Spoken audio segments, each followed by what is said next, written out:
Okay, so we are in the middle of do not steal. This is quite relevant. Let's see if I can Because Cyril's talking.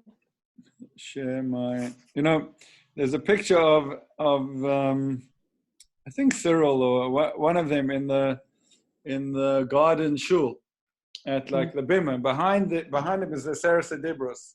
And Mamish on top of his head, it says Lotignov.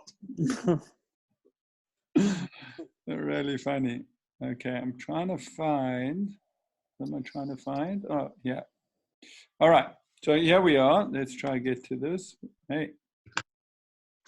Okay, we'll share here. Oh, there we go. Okay, we're on our little screen again. So we did the 3 aspects of theft. Come on, let me test you guys. What are they? Oh gosh. Oh no, I haven't actually listened to the other one yet. Oh, Adam? Can't read it. I can't tell you offhand. Like, I don't know. I mean, I don't know. I don't know which aspects you're speaking about. There's Gnevis Das. I remember Gnevis Das from last week. Very good. There's definitely Gnevis Das. So, and then there must be a thing of physical stealing someone else's property as well. All right, property theft. Good. And Lashon Hara, I would say. No? Lashon Hara as theft. Okay, maybe not. Okay, so the Sforno says like this: do not steal. It includes kidnapping. Kidnapping. Okay. Theft of money and valuables. That's what we call property theft. And theft of knowledge. And we went through all of them. Although the main intent, he says, the main intent is kidnapping. Mm-hmm. So what I want to do today is get into the underlying principle, which for this one, it's, it seems obvious, but it's not that obvious. Let me ask you guys a question. What would you say is the underlying principle of do not steal? So I would suggest that it is a you say the underlying principle, you mean like what exactly are you testifying to if you steal? Like, or what are you testifying to if you don't steal? What belief, what principle is behind here? That your lot is preordained, and if you do proceed to steal, you're basically saying that a mistake has happened, and that you haven't received what you actually deserve. Nice. Okay, so you're taking it in a very spiritual way, and you're saying that, fundamental or underneath the principle over here is that God actually makes sure that each person, each person gets what they need, and stealing would be going against that, right? Who are you to steal when God has granted you X or Y? Excellent, good. Okay, Ilana, how do you look at it? You know what? I think my mother might want to join. I'm sorry. Hang on a second. Cool. Hello? Nick? Yes, Mom. Good morning. How are Good you? morning, my mother. I'm Baruch Hashem. Fine. How are you? Do you want to join this class? Yes, I'd love to join the class. I didn't know what the link was for, but I can see me. Can I join? Yeah. Join the video. Yeah. All right. Oh, there you are. There you go. Here we are. Hello. Can you hear us on your computer? But I haven't got the... We can see you. Can you see us? What? Hello. Hello. Mom, can you hear us off the computer? And sometimes she puts her volume down, and then that's the end. Do you want to give her a call, maybe? Let's try. Sorry, I thought when she connected, I put down the phone because I thought it was... I think she just hasn't connected her audio. She needs to join with computer audio. Oh, it's ringing. Yeah, definitely. Thanks, working. Hello. Hello. I've got a problem. What's your problem? We can see you, by the way. If you look... I can't get the volume onto my onto my computer. I Or don't maybe, know. maybe the volume's turned down a bit. Hmm? Maybe the volume's turned down, or when you connected, did you say join with audio? I think so. Oh, Well, why don't you just, can you see the screen? yes, I can see you, and I can see you talking to me. Oh, good. Well, I can Okay. see you talking, and I can see Adam, and I can see Jessica. Fine. It's actually Ilana, but she's using her daughter's computer. Fine. Yeah. So why don't you just stay on the phone? All right, I'll stay on the phone. Okay, there you go. Okay, so we're talking about the underlying principle of theft. So we're going to read this together. Actually, sorry, Ilana, I actually asked you what you think. Okay, just read the question again. What is the underlying principle of do not steal? Or as Adam likes to say it, what are you testifying to if you steal or do not steal?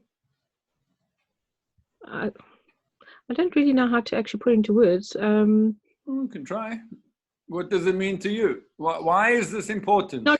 Not to steal is that for me it's dishonesty, and you are given what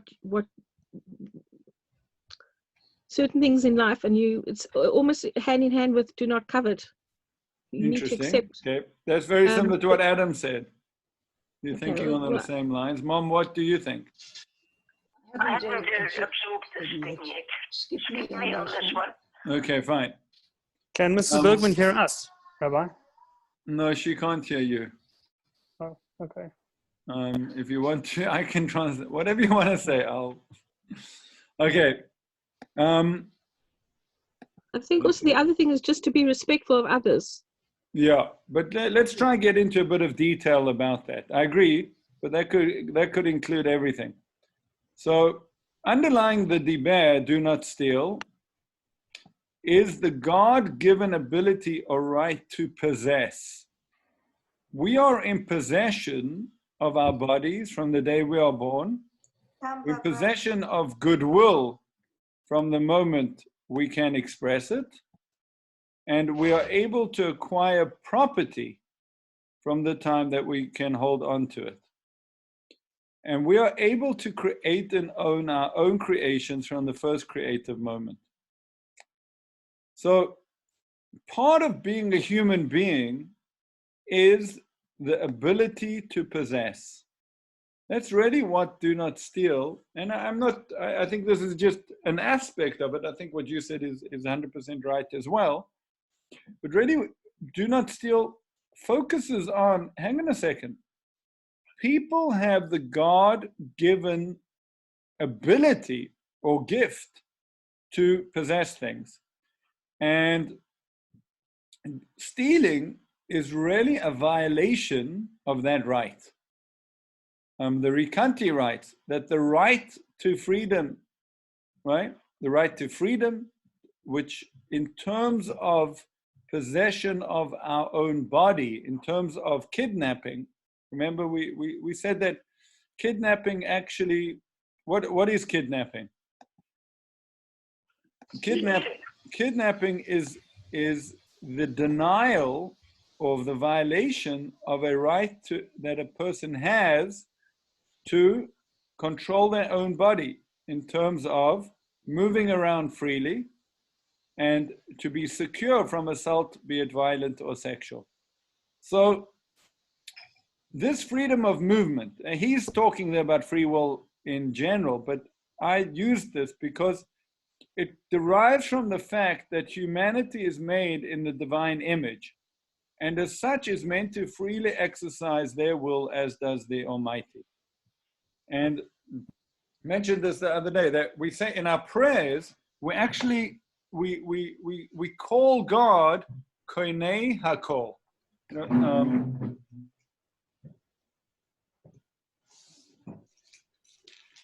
Just getting a Siddur over here. The Siddur, in our Shemona Esrei, we start off and we say, blessed are you, God, the God of Abraham, Isaac, and Jacob. You're great, mighty, awesome. And then we say, the God, the Almighty God, does good deeds, who's kind, v'koinei hakol, and acquires everything. God acquires everything, meaning ownership, possession is a godly function. Animals do not possess, right? If you're in the Kruger Park and you see a lion that has just killed an impala, would you be stealing if you got out of your car and took the impala away from the lion? Besides being stupid, would you? They're very possessive. I mean, they'll protect their prey. You know, like, let's say, you could you'd put a dart into the lion to put it to sleep, and then you would take the impala. Would you be stealing? Yes. You think it belongs to the lion? No, it belongs to the park. Yeah, okay. I agree with that. Okay. He's telling your mom I agree. It doesn't belong to the lion, it belongs to the park. Yeah, I'm talking, let's say you're in a desert where it's not the Kruger Park. It's not owned by anyone. This is free land. Would you be, meaning, my point is that animals are not gifted with the right of possession. And you see that in the animal world, it works like that, right? Let's say, a lion makes a kill and kills the impala, and then a hyena comes and steals it from the lion. That does happen sometimes. Mm-hmm. Is that theft? Is the hyena a thief? Or is that that's the natural world? The reason why, if a person has something and has acquired it, and then another person comes and steals it, the reason why that is theft, that is a sin, that is wrong, is because people are in the image of God. People are made in the Tselem Elokim, and that empowers it. That gives us the right to possess. Once we possess something, no one else is allowed to violate that. So do not steal teaches us to recognize the inherent dignity of all people and respect the right to possess that it affords them, which is an interesting way of looking at it. Rabbi Yochanan said, and this is what amazes me is that this is in the Talmud many, many years ago. Rabbi Yochanan said, anyone who steals from his friend, even a coin of the smallest value, that's a pruta, it is as if he has taken away his life. Right? Amar Rabbi Yochanan, I'm just reading because Adam likes the Hebrew. Kol ha-gozel eskaveiroi shava pruta ke'ilu noitel nishmato mimenu sheneemar kol orchot kol botzei betza et nefesh ba'alav yikach. So, and that's what it says. So the ways of the thief, the soul of its owner he takes. Now, what does he mean? It's very poetic, but what does he mean that by stealing you steal the person's soul? And I think what he means is that our soul is that which affords us, which grants us the right to possess.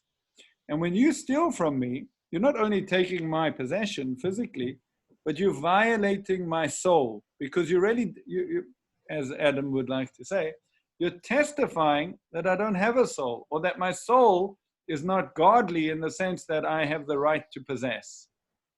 So, yeah, that's why we are, that's really what's underlying theft. And that's why people who are victims of theft often have a very personal, a sense of personal violation, right? It's not just something was stolen, it's my possession. It's I was affected, right? There's a personal violation. And this is the point of it. Let's see this over here. Rabbi Pirkei Avot, Rabbi Yossi tells us, be as careful with other people's property as we are with our own. And Viktor Frankl says, everything can be taken from a man, but one thing, the last of human freedoms, to choose one's attitude in any given set of circumstances, to choose one's own way. That quote, I'm sorry to interrupt, but that quote is just, I struggle with that idea. With that idea because I feel so powerless to choose my own attitude in a given set of circumstances. this whole pandemic thing and all the effect that it's had on the world sometimes completely overpowers me, and I do not feel that I have any power whatsoever to choose my attitude with this. Your I agree with attitude that. or what's happening to you? My attitude. Why? Your attitude's within you. Yes. Okay, but if I were to get depressed about something like that, I know that I don't want to get depressed. I know that I should remain optimistic and positive and that kind of thing, but it's sometimes it's honestly, it's beyond my grasp. So I think we need to, it's interesting because, you know, are we always, you mentioned a very good point, Adam. Are we always free to choose whatever attitude we want? You know, can you just wake up in the morning and say, I'm going to be positive and have a lovely day today? Right. So I think what we You say yes, Adam. No, I'm saying that's my question. I'm No, saying, Adam, no, sorry. no. Your mom probably just see me nodding. I'm just saying that's my question. I say yes. Look at me. I'm happy. Just turn on the switch. So it helps to drink a little. Yeah, so I think we have to employ over here Rav Dessler. Rabbi Dessler said like this. I wish I could draw on this computer on a straight line. Probably could do a straight line. That has to be a straight line. Yeah. Where did you go to school? Hyde Park High School. Okay, here we go. Yeah. Okay, how about that one? So, okay. So Rabbi Dessler said like this. Hang on a second. When we think about, when we think about free will, where, you know, let's be honest. How many of us are able to say, you know what, even with coronavirus, I'm going to be 100% positive. I'm going to have the, you know, what we would call the optimal attitude. Let's put that in here. Yeah. Let's put the optimal attitude here and we'll call that, is that draw? No. We'll call that 100%, right? That's the 100% attitude. Good. Then over here,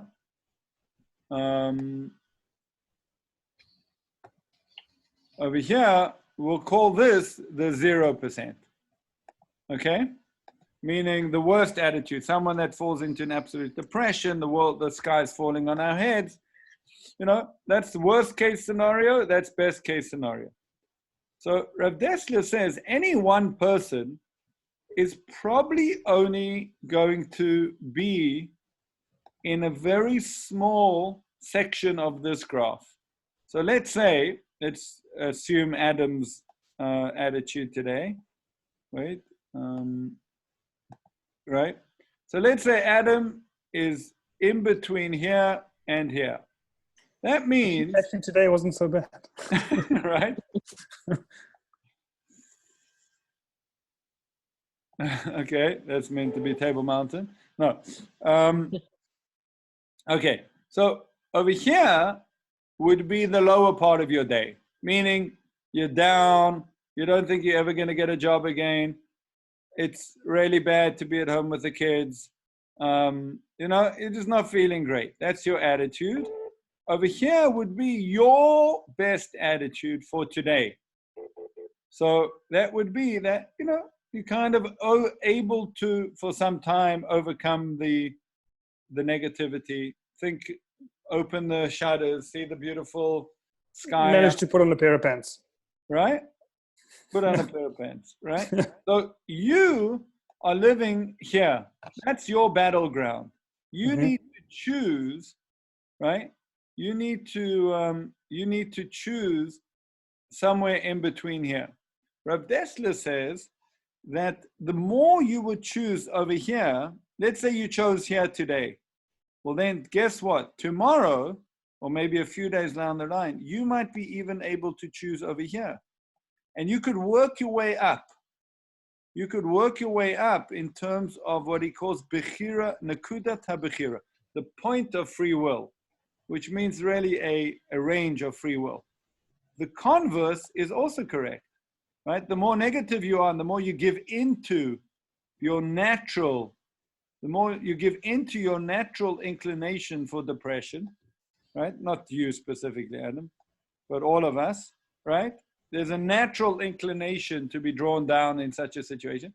Then tomorrow, you might have only chosen that today or allowed yourself to be there today. Tomorrow, this will open up, you know, and that's really the path of either righteousness or perversion, because that's what happens to people, you know. Today you do a good deed, tomorrow you do a good deed. Well, tomorrow you open up your eyes and you see an even better deed. You can become better and better and better. Or today you give into this, tomorrow you give into that, and before you know it, you're using apps which you shouldn't be using. So, a good point, Adam. And do you like Rabbi Dessler's? I do very much. I like that a lot. It's a scary thing, because you think to yourself, like, you see other people who are already on that path towards the right-leaning arrow, and you know, you think that you're not quite there yet.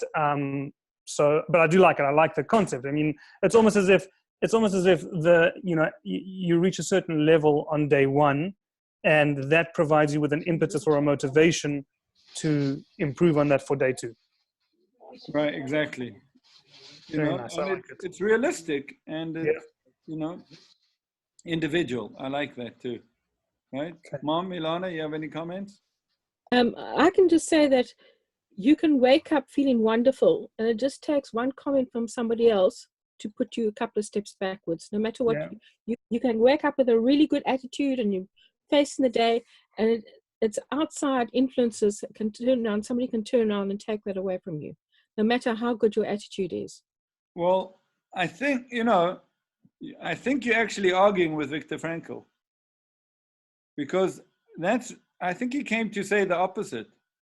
He really came to the conclusion, you know, remember, he lived through the Holocaust and work camps. And very much his conclusion was that the people that survived were the people that had a positive attitude, that had meaning in their life. It's in his book, Man's Search for Meaning. And he saw that people that, even under those, you know, thank God we're not going through that. You know, those were, you know, even in such an environment, some people had a positive or somewhat of a positive attitude. And that's what helped them to get through. That people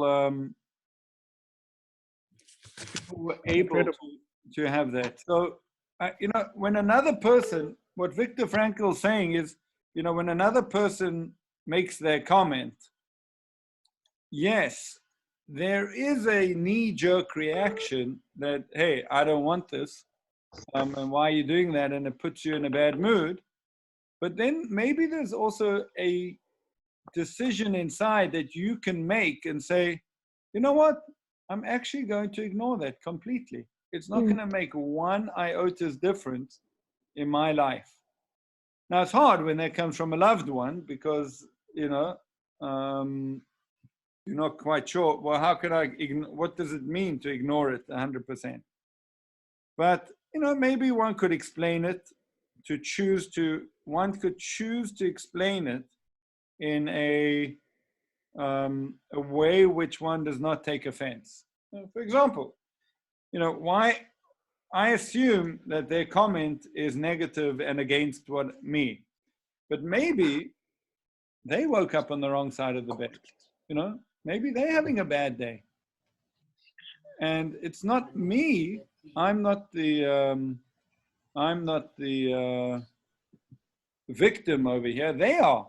You know, they're the ones that are having a hard time. So, you know, that was his point in terms of our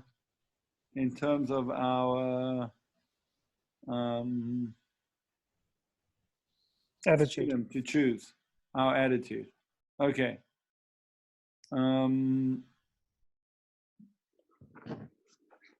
Let's go on a little over here.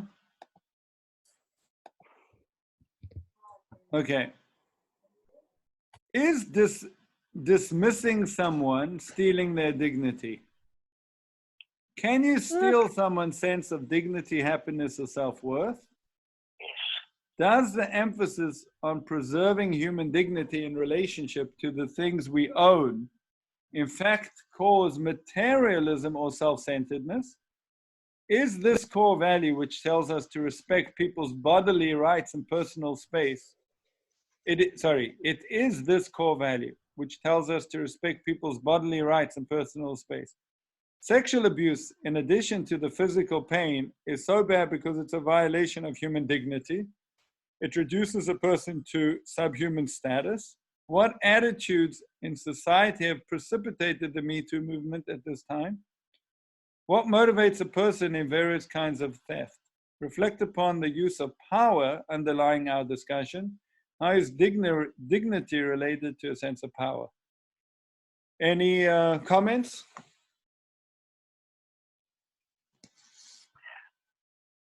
Well, I think abuse is one of the things where dignity is related to a sense of power. For instance, you know, they're saying that there's a lot of abuse at this moment where people are locked up together and, you know, the women just don't have the power to fight, for lack of a better word, fight the men. And the men are powerful, more powerful than the women. Generally. So they're abusing them. Not in my case, yeah. They're abusing them and therefore relegating their dignity to non-dignity, to a non-being. Right, subhuman, right? Subhuman. Yeah, it's very much a violation of that, yeah? It's very sad to me that this is happening. You know, you would think that this is an opportunity for married people to really fall in love again, to spend all this time together. Apparently, not too many marriages are doing that. Mine is. Okay. Where did you get that idea from? What? That it's a time to fall in love again? Of course. I should think that there's very, pardon me, very few people who are doing that, darling. I really do. What do you think, everybody? I think people are probably tearing their hair out of being together for 24 hours a day. No matter how much you love each other. No matter, you can love each other dearly, but to be together all the time and not have any other outside influence in your life, and you know, your ideas must clash at some stage. I mean, I can understand if you just relay my message to Mrs. Bergman. I can understand why I would be tearing my hair out, but I can't understand why my wife's tearing hers out. Not really. Wait, let me try to put my volume up here. I'm sorry, there's something wrong with my volume and I've got to listen on the phone. I mean, the moment's probably passed, but I still I can understand why I'm tearing my hair out, but I can't understand why my wife's tearing hers out. You're tearing your hair out, are you? What little I have left. Do you have children, Adam? I do. I have 3 kids. And are they small? They are small. My oldest is 10. My middle child went back to school today. For the first time in the last 5 weeks or so. So it was a good day. So just tell me, have they opened the schools? Where are you living? I live in Beit Shemesh in Israel. Yeah. And they opened the school. They've just opened some of the schools now, starting today. And I heard that the schools countrywide are looking to open next week Thursday, because there's a public holiday on Wednesday. So they're looking to open next week Thursday for grades 1 to like kindergarten to grade 3. Will you be pleased?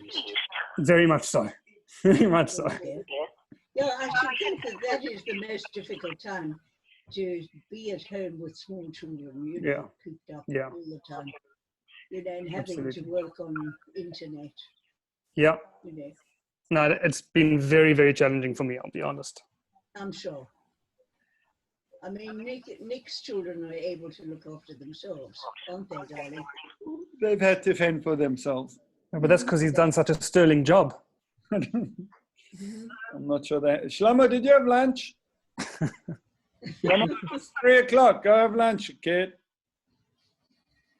Ilana, are you married? Do you have kids? I am married. I have 2 daughters, age 28 and 23.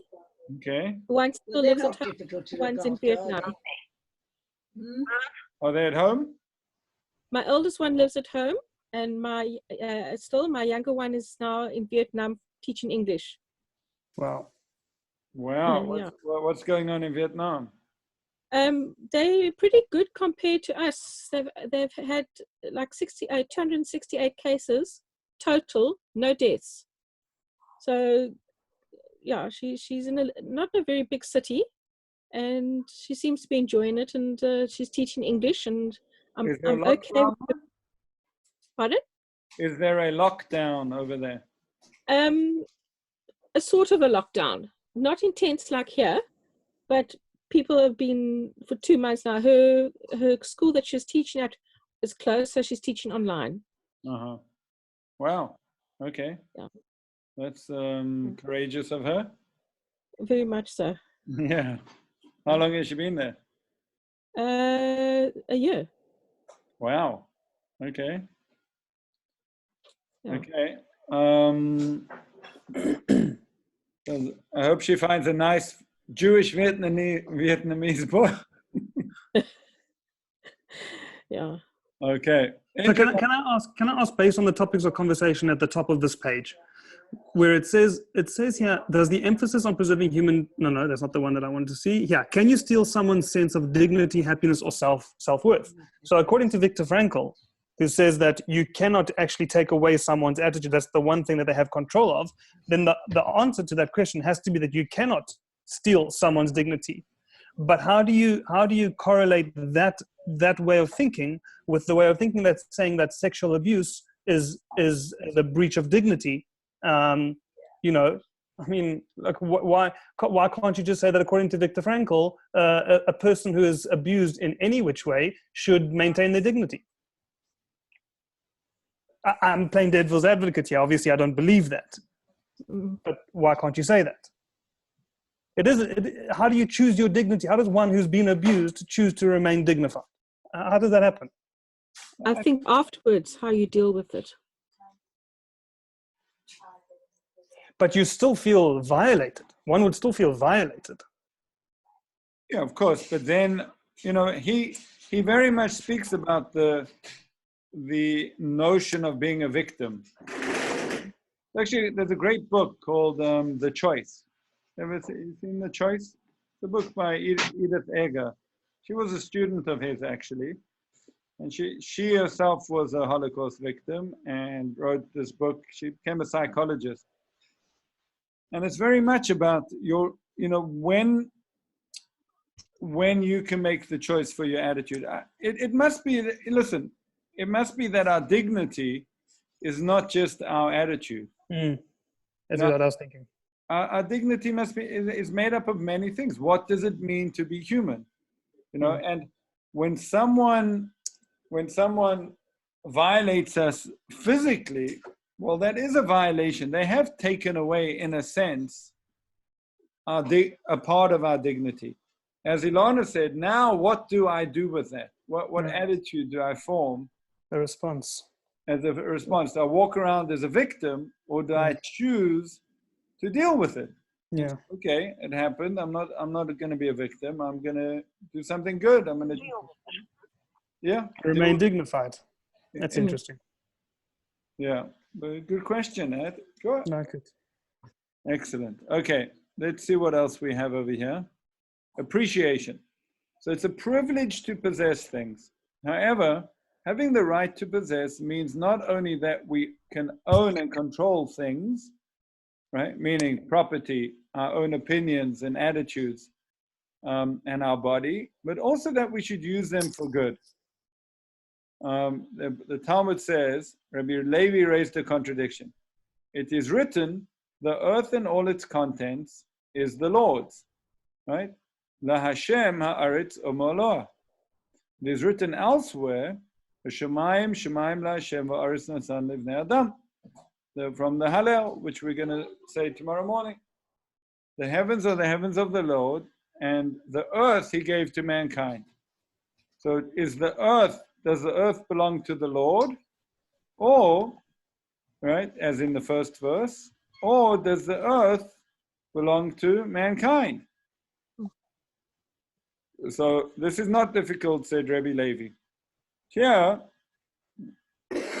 where the earth, the first verse, it refers to a situation before blessing is recited.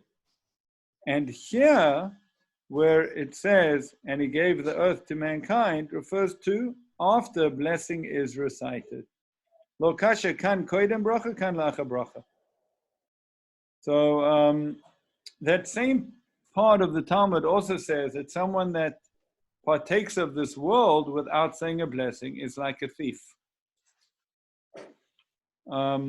So how does this text... In other words, you're saying, believe in the Lord. You've got to believe in the Lord. No, well, you have to believe in him, but you have to appreciate that what you get is from God. Yeah. And a blessing is a way to do that. So how does this text relate to our views on our own possessions and our attitudes towards that?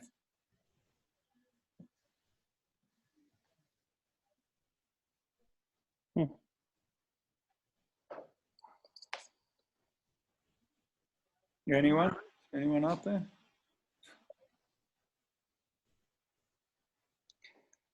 I mean, I can suggest that if you were to view your own possessions as things that have been given to you from God, so too the things that belong to other people are things that have been given to them from God or by God. Very good. So it would reflect on that. What sensitivity will you have to your own possessions if you see them as God-given gifts? That they could be taken away as well. Right. How precious are they?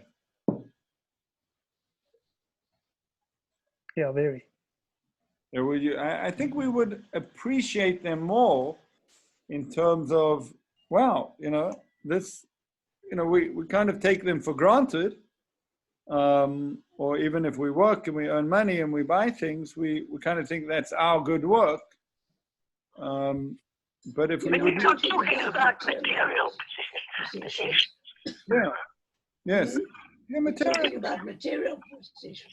Yeah, even material possessions, Would I take more care, enjoy my mug more because I see it as a God-given gift? I think so. I think my sensitivity, my relationship towards my possessions would be deeper. L'chaim.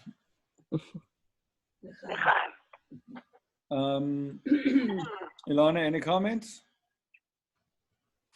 Well, I'm not very materialistic as such. So I think I value more other things than the material stuff.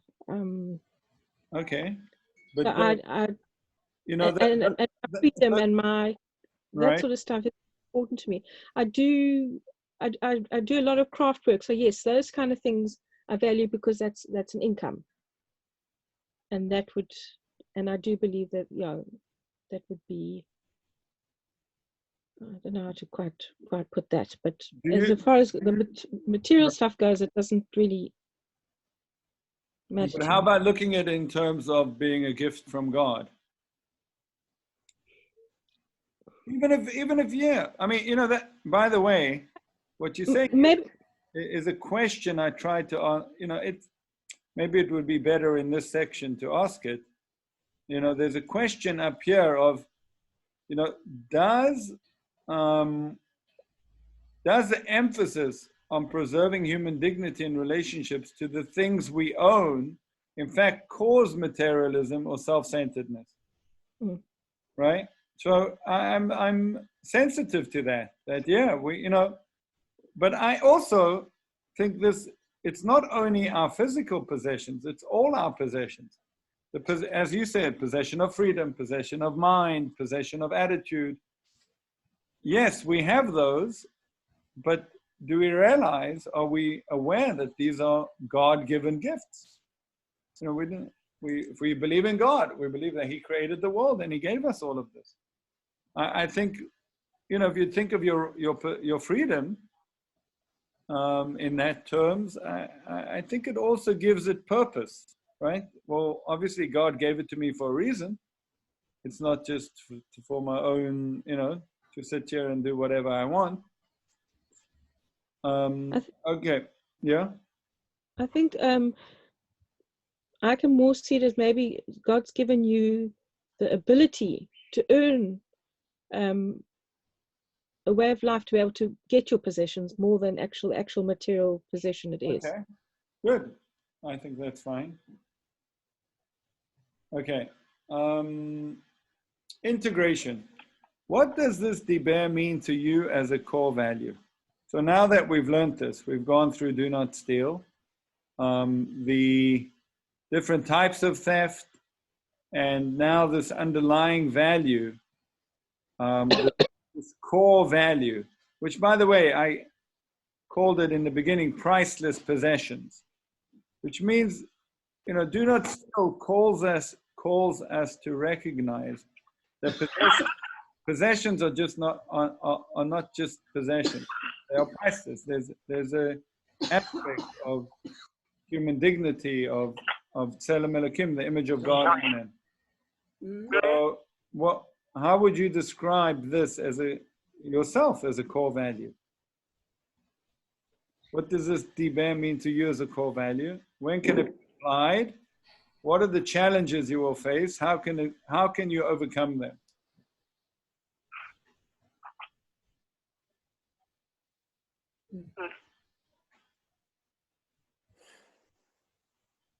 This is quite a difficult question, isn't it? Yes, but I know that you're able to answer it.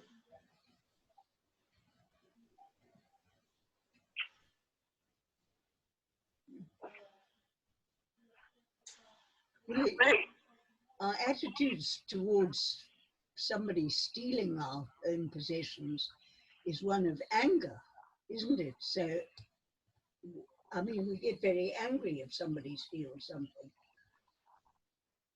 Or if we were to... Right, how about you? Where does anger come into it? It's one of our sort of feelings, isn't it? It is. My question is more, how does this inform your values? When you think about this value of do not steal, what does that mean to you? Where does do not steal apply in your life? Well, I remember when my motor car was stolen, and I'd been to visit a friend, and I came out and my car wasn't there. And I was so angry, and I thought, how dare somebody intrude in my life? Right. I don't know whether this is relevant to this conversation, but it Well, was I started off the conversation with that there's a sense of personal violation. yes, that's right. They're violating our lives because half our lives may be in that car. Personal notes and all sorts of things that we had, and possessions and things. I think more than that. It doesn't matter what was in the car. The fact is, it's your car, and you have the right to possess it. Yeah. And no one, people taking that away is kind of saying you don't have that right. They're not respecting that right. Ilana said respect other people. Yeah, but you're respecting the right of possession. Mm-hmm. And also, if somebody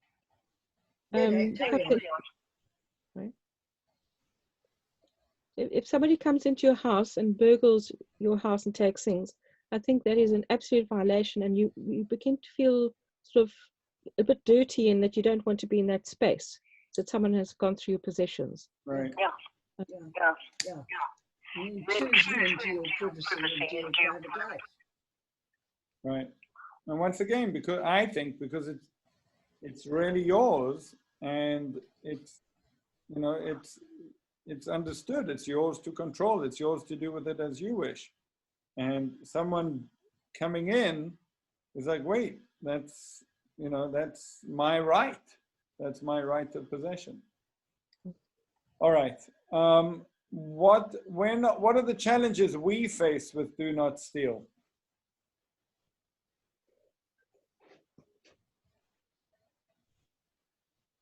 I think most of us would probably not, well, I'd like to think that most of us would probably not face temptations for stealing of other people's possessions. Right. But there are more, what's the word? Subtle things of theft, like Gnevasdas, stealing of knowledge, which is not really more subtle, because it falls as one of the three examples of what theft is. But we consider it to be more subtle because as a society, I suppose, we are not exactly on that level to really put it at the same standard as someone's physical possessions. So there definitely are instances in our lives where we are probably guilty of more subtle stealing, if you will.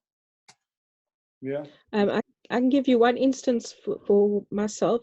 If you come up with a design and you put it out wherever, on the internet and so on, and somebody takes it away from you by stealing it and passes it off as their own, that to me is a total violation as well. Sure. And it's very disrespectful and dishonest, and don't deal with that very well. So there are laws in each country about that.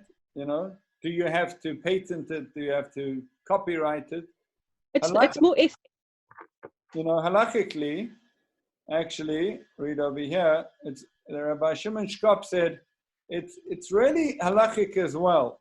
In obvious, right? It's obvious according to the Torah and the convention that one who creates something new in the world is the owner and possesses every right over it. You know, so for sure, you know, and even, you know, it gets difficult because it could be in the laws of the country are not that respectful. You know, it could be that you couldn't sue the person, but really they have stolen from you. Yeah, you're right. Okay. Excellent, everyone. Well, Yeah. Now that you have this core value for your life, to me, it very much is this question, or not this question, but the sensitivity to have to those things which can be possessed, and the connection they have to the one who possesses them. And to recognize, you know, this is my daughter's computer. You know, it's not mine. It really, it's hers. And I should take care of that and realize, you know, not just assuming I can use it whenever I want to, maybe mistreating it would be very incorrect, because that really, it's hers. It belongs to her, and it's part of my respect to her to take care of it. So I'd like to find actually a better phrase than priceless possessions as to what is the core value. I think maybe like private possessions. Respecting people's possessions, or respecting people and their possessions, something like that. It gets a bit heavy. It could be a contravention of privacy, you know, as well. Yeah, of like course. your daughter might want a computer to study or whatever, and you're taking that opportunity away from her. Obviously, if she needed it, whatever, you give it to her. But I'm saying, you know, it could be that the time she spends looking for a computer because it's been moved or whatever, you've stolen a part of her time. Maybe she was supposed to meet someone for a lesson or something like that. Who knows? You know, like it could be many aspects. You need to charge it, by the way. Thanks. Actually, she does. And the reason why I'm using hers is because she needed to use mine for work. All right, everyone. How do you feel about that? Yeah. Oh, look at that, Aaron Bennett. Have you been here the whole time? I never saw you. This group. Hi, Aaron. Rabbi Bergman.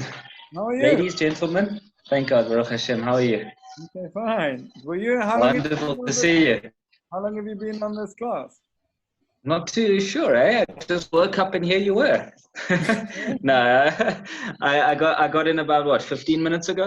Yeah, Oh, 20 really? minutes ago, something like that. Okay, fine. All right. So we Yeah. mentioned you at the beginning because Ilana, who's using Jessica's iPad, is in Claremont. I Berkeley. must just tell Okay. you that iPad is mine, but it's under her name still. Sorry? I just say I must tell you the iPad's actually mine, but it's under her name still. She used it for I've some. I've inherited it. She's moved on to another one. Oh, okay, fine. Great. Regards to the burgers and Shapiro's in Claremont.